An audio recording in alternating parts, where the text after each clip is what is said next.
Bayangkan Anda menghabiskan belasan juta rupiah, menyewa lahan berhektar-hektar, menguras ribuan liter air, dan menunggu 2 tahun penuh hanya untuk membesarkan 1 ekor sapi sampai siap potong.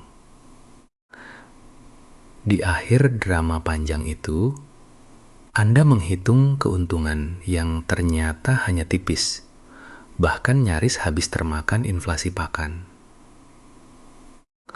Sementara itu, para ahli dari sofa di media sosial terus berkhotbah bahwa peternakan besar adalah satu-satunya jalan menuju ketahanan pangan. Disinilah mitos itu hancur.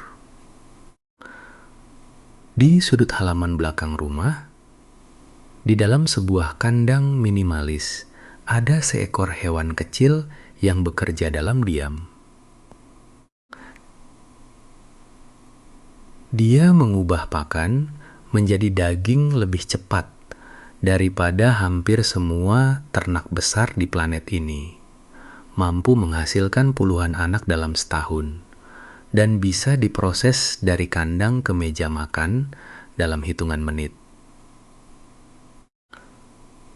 Jika Anda masih menilai kualitas peternakan hanya dari ukuran hewannya, Anda sedang terjebak dalam romantisasi masa lalu. Di dunia nyata yang serba mahal, metrik yang paling cerdas bukanlah seberapa besar hewan Anda, melainkan efisiensi, konversi pakan, kecepatan tumbuh, jumlah keturunan per tahun, dan efisiensi lahan. Untuk semua urusan ini, kelinci pedaging adalah pemenang mutlak tanpa mahkota. Dari Indonesia dan Asia Tenggara, tantangan terbesar peternak rumahan atau homesteading adalah keterbatasan lahan dan melonjaknya harga pakan pabrikan. Memelihara sapi atau kambing seringkali bentrok dengan aturan lingkungan perumahan atau keterbatasan rumput hijau saat musim kemarau tiba. Kelinci hadir sebagai solusi agronomi sirkular yang sangat masuk akal untuk iklim tropis kita. Secara historis, kelinci memang bukan ternak asli Nusantara. Namun adaptasinya terhadap iklim lokal lewat persilangan bertahun-tahun telah membentuk lini genetik yang tangguh. Sayangnya, banyak pemula terjebak mitos kelinci hias yang rapuh dan menganggap remeh potensi dagingnya. Mereka membeli ras yang salah, memberi makan sembarangan, lalu heran mengapa hewannya tidak kunjung besar. Mari kita bedah dasar-dasarnya tanpa bumbu manis tipuan.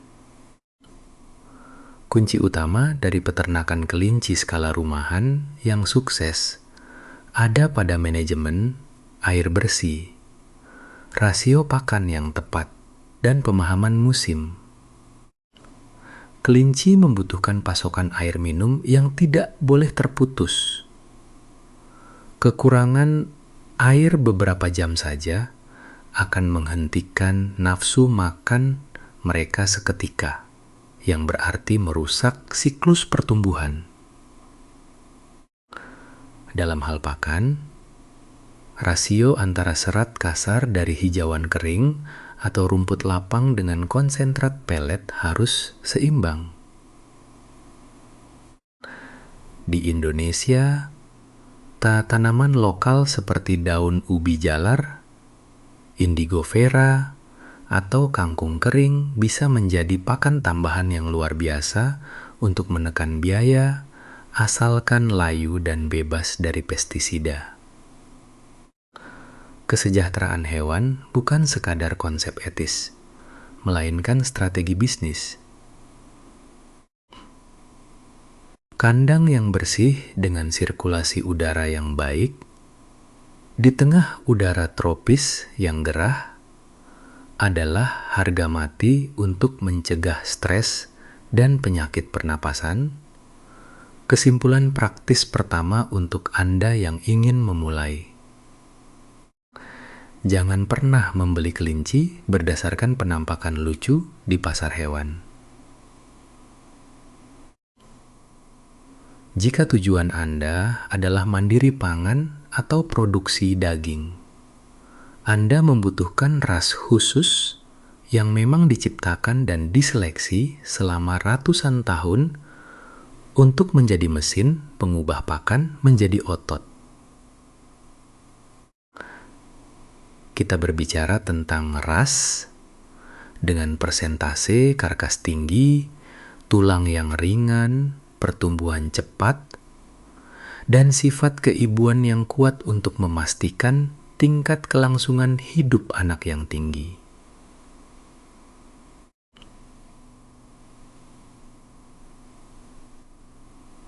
Langkah pertama yang paling krusial adalah memahami titik keseimbangan berat badan ideal ternak pedaging ini, di mana efisiensi pakan berada di puncaknya sebelum kurva pertumbuhannya melambat dan mulai merugikan dompet Anda.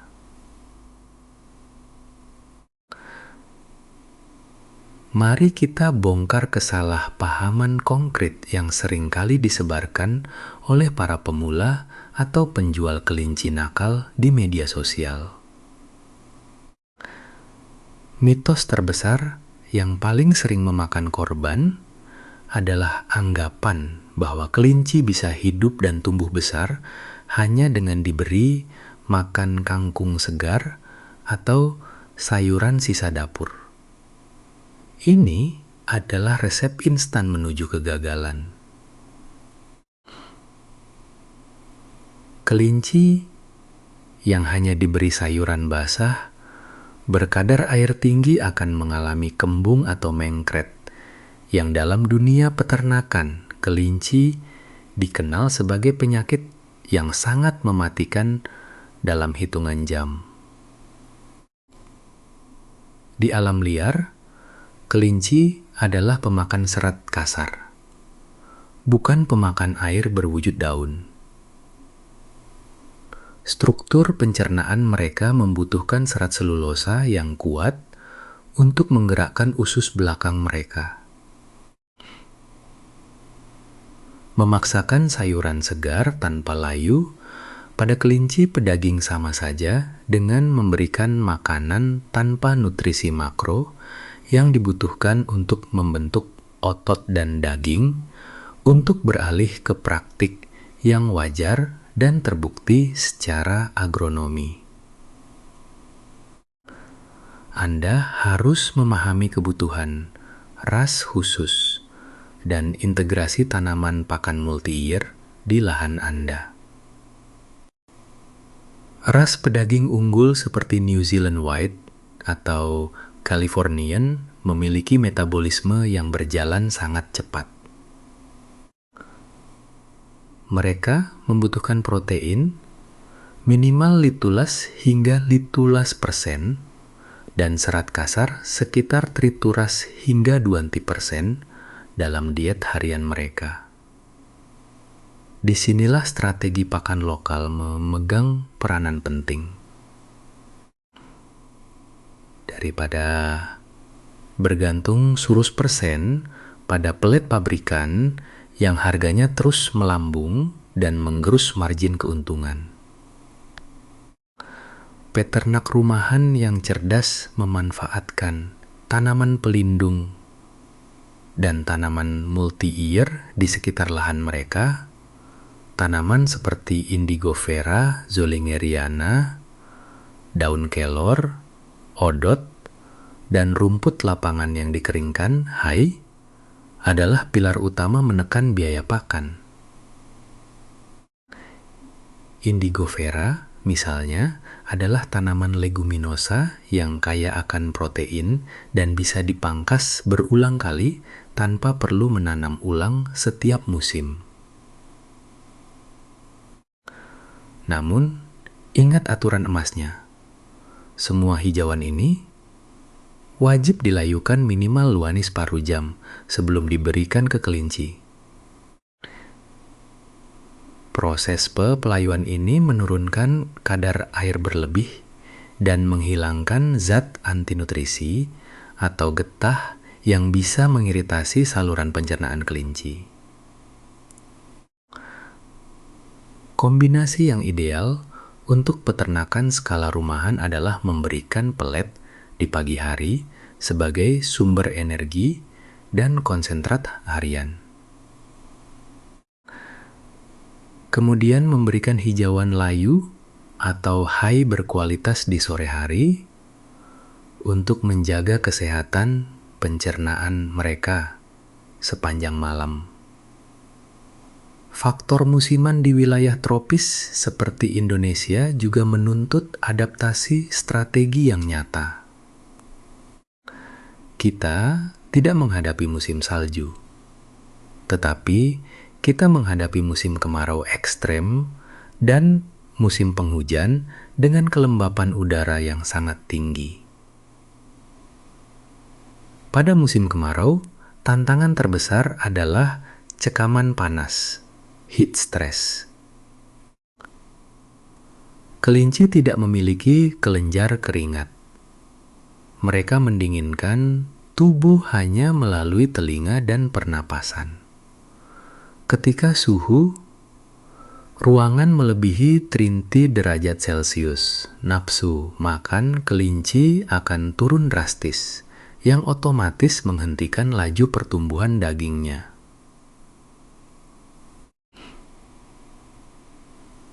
Strategi praktisnya adalah membangun kandang dengan atap yang cukup tinggi, menggunakan bahan isolator panas seperti rumbia atau tanah liat, dan memastikan sirkulasi udara berjalan lancar. Sebaliknya, saat musim penghujan tiba, musuh utama adalah kelembapan dan angin malam yang kencang. Kelembapan tinggi adalah media pertumbuhan jamur pada pakan dan memicu timbulnya penyakit skebis atau gudik pada kulit kelinci, serta meningkatkan risiko serangan pneumonia. Mari kita bicara tentang pemakaian lahan secara efisien. Salah satu keunggulan terbesar kelinci yang seringkali gagal dimaksimalkan oleh pemula adalah konsep vertikal dan integrasi sirkular. Di atas lahan yang sangat terbatas, misalnya hanya berukuran beberapa meter persegi di samping rumah, Anda bisa membangun sistem kandang baterai bertingkat. Namun, efisiensi lahan ini jangan sampai mengorbankan kesejahteraan hewan. Setiap kelinci, indukan membutuhkan ruang gerak yang cukup agar tidak stres dan mengalami kelumpuhan kaki. Keuntungan tambahan dari pemakaian lahan yang padat ini adalah produksi pupuk organik. Kotoran kelinci, baik urin maupun kotoran padatnya, mengandung kadar nitrogen dan kalium yang sangat tinggi, bahkan jauh lebih tinggi dibandingkan kotoran sapi atau kambing. Air kencing kelinci yang ditampung melalui sistem talang di bawah kandang dapat difermentasi menjadi pupuk organik cair yang luar biasa untuk menyuburkan tanaman pakan multiyear Anda di luar. Ini adalah siklus tertutup. Lahan menghasilkan pakan, pakan menghidupi kelinci, dan kelinci mengembalikan kesuburan ke lahan tersebut tanpa ada limbah yang terbuang sia-sia. Membangun infrastruktur, kandang, dan pagar untuk kelinci pedaging membutuhkan pendekatan yang sangat berbeda dengan ternak kaki 4 lainnya.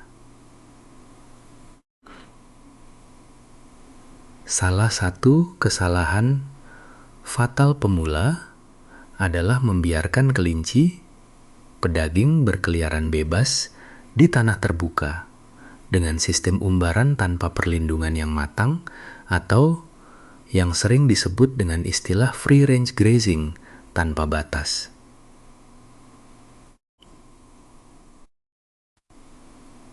Memang benar bahwa konsep membiarkan hewan memakan rumput langsung dari tanah terdengar sangat alami dan indah di video media sosial. Tetapi dalam realitas peternakan kelinci pedaging di wilayah tropis, ini adalah undangan terbuka untuk bencana. Kelinci yang dilepas liarkan tanpa pembatas atau alas yang tepat akan mulai menggali tanah, merusak sistem perakaran tanaman produktif, dan yang paling berbahaya adalah mereka menjadi sangat rentan terhadap serangan predator lokal seperti musang, kucing liar, tikus, hingga ular. Lebih dari itu, sistem umbaran langsung di atas tanah basah membuat kelinci terus-menerus terpapar siklus telur cacing dan parasit koksidiosis yang hidup di permukaan tanah yang lembab.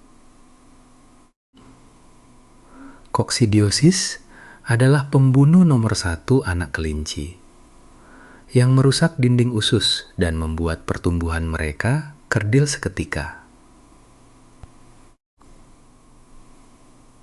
Oleh karena itu, jika Anda ingin menerapkan sistem semi-grazing atau rotasi lahan, Anda harus menggunakan pagar pelindung yang tertanam kuat ke dalam tanah sedalam minimal 30 cm agar kelinci tidak menggali jalan keluar.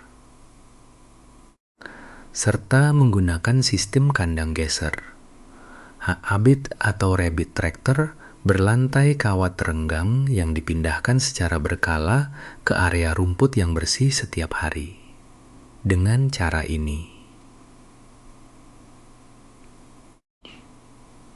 kelinci mendapatkan akses ke hijauan segar tanpa harus menetap di atas kotoran mereka sendiri dalam waktu lama. Mari kita bedah pos biaya tipikal yang realistis dalam operasional. Peternakan kelinci rumahan agar Anda tidak terjebak dalam angan-angan kosong. Komponen biaya terbesar dalam peternakan kelinci bukanlah pengadaan bibit awal, melainkan biaya pakan harian dan penyusutan infrastruktur kandang. Sekitar 60 hingga 70% dari total pengeluaran rutin Anda akan habis untuk pakan, terutama jika Anda mengandalkan pelet komersial secara penuh. Biaya modal awal harus dialokasikan secara bijak untuk pembuatan kandang yang tahan lama.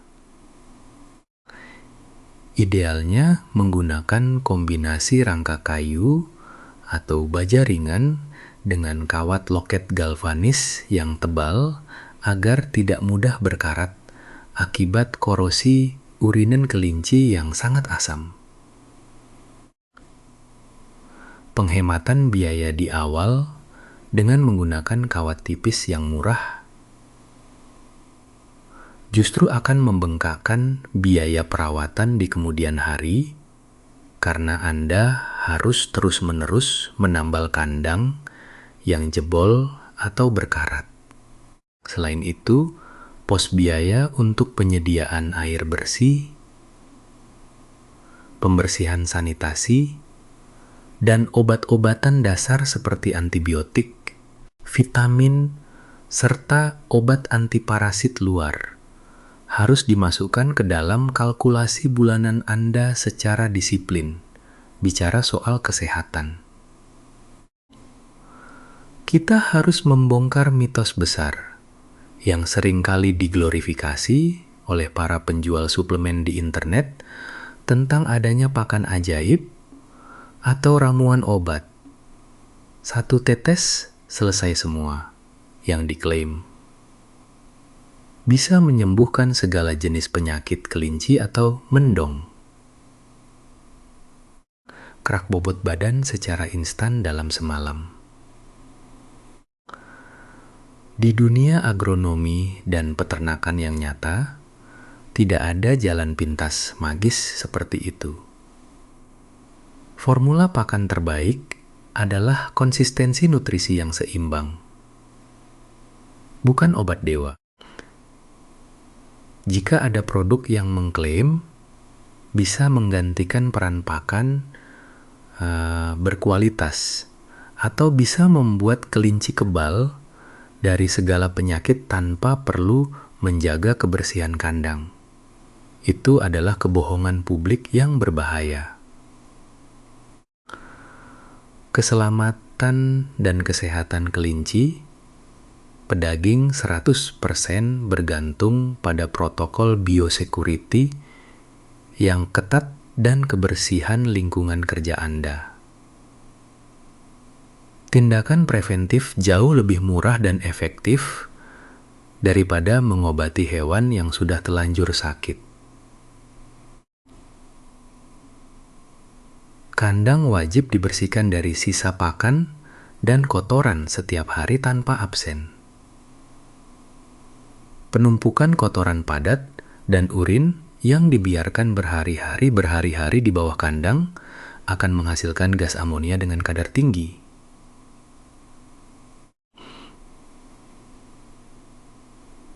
Gas amonia yang menyengat ini akan membakar saluran pernapasan kelinci yang sensitif, memicu penyakit snot atau pilek menular, dan menurunkan sistem kekebalan tubuh mereka secara drastis hingga berujung pada kematian massal.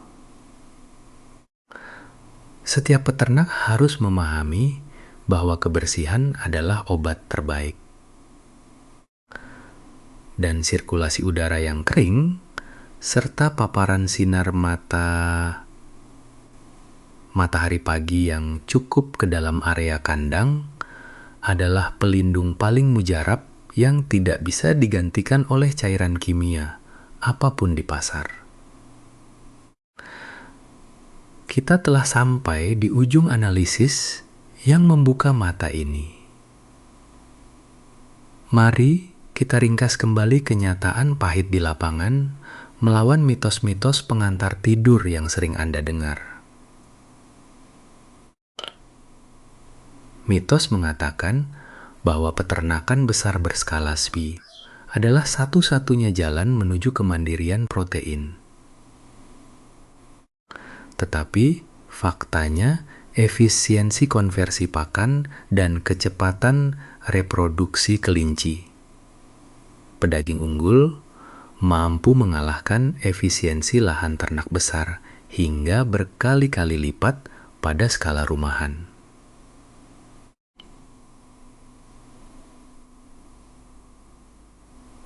Mitos mengatakan kelinci bisa tumbuh besar dan sehat hanya dengan diberi makan kangkung segar sisa pasar. Tetapi faktanya pencernaan mereka membutuhkan serat kasar kering yang dilayukan demi menghindari kembung mematikan. Mitos juga menjanjikan adanya pakan ajaib atau obat 1 tetes yang menyelesaikan semua masalah. Tetapi faktanya tidak ada yang bisa menggantikan kedisiplinan biosecurity, kebersihan kandang, dan pemenuhan rasio protein serat yang konsisten setiap hari. Mengelola peternakan kelinci pedaging bukan tentang mencari keajaiban instan, melainkan tentang menerapkan ilmu agronomi praktis dengan konsisten bagi Anda yang sudah siap melangkah dan tidak ingin sekadar menjadi pengamat dari sofa. Berikut adalah daftar periksa realistis yang wajib Anda penuhi sebelum mendatangkan sepasang kelinci pertama ke pekarangan Anda. Pertama, siapkan infrastruktur fisik berupa kandang baterai atau sistem konversi vertikal yang menggunakan kawat galvanis tebal, terletak di area yang teduh memiliki atap tinggi untuk sirkulasi udara, dan terisolasi dari embusan angin malam langsung serta tampias air hujan. Kedua, siapkan sumber air bersih yang andal dengan sistem nipel, otomatis agar pasokan air minum tidak pernah terputus 1 jam pun. Ketiga, amankan rantai pasok pakan Anda sebelum hewannya tiba. Pastikan Anda memiliki akses ke pelet komersial berkualitas tinggi dengan kadar protein minimal 16%. Dan Anda telah menanam atau mengumpulkan hijauan multi-ear seperti Indigofera atau rumput lapangan yang sudah dikeringkan menjadi hay. Keempat, pilih ras pedaging murni yang jelas rekam jejak genetiknya, seperti New Zealand White atau Californian dari peternak pembibit yang terpercaya, bukan kelinci hias tanpa asal-usul dari pasar luak hewan. Kelima, sediakan kotak sarang melahirkan yang nyaman dan bersih, karena di sanalah investasi masa depan peternakan Anda akan memulai hidupnya.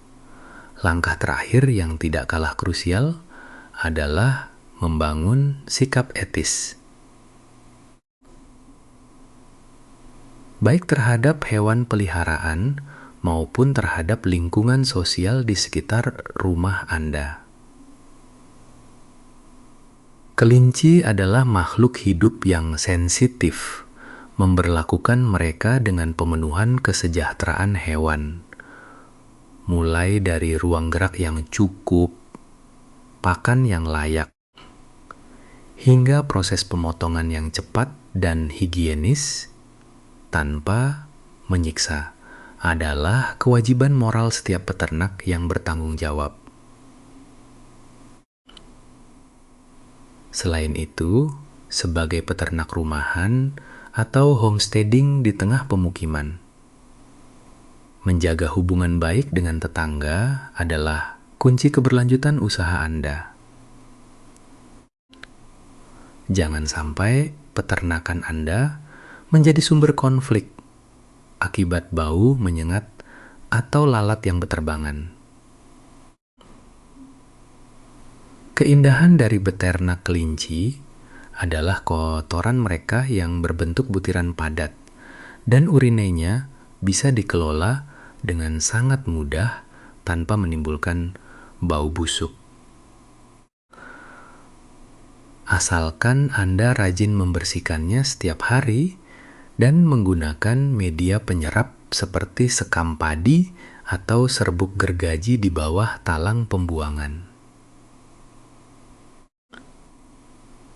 Manfaatkan limbah kaya nitrogen ini sebagai pupuk organik cair untuk tanaman pekarangan Anda sendiri, atau bagikan kepada tetangga sekitar sebagai buah tangan yang bermanfaat. Ketika lingkungan sekitar melihat bahwa peternakan Anda bersih, rapi, dan menghasilkan manfaat, Anda tidak hanya berhasil membangun ketahanan pangan mandiri, tetapi juga menjadi contoh nyata bagaimana agronomi modern bisa berjalan selaras dengan kehidupan bermasyarakat. Jika analisis mendalam dan berbasis data real ini telah mengubah cara pandang Anda mengenai potensi produksi daging di lahan terbatas. Jangan ragu untuk menekan tombol berlangganan dan sukai video ini.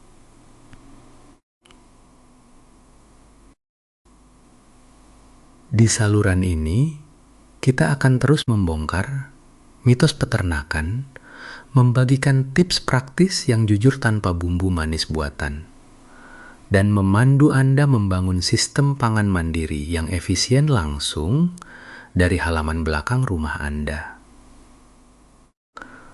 Sampai jumpa di episode berikutnya. Mulailah melangkah dengan cerdas hari ini.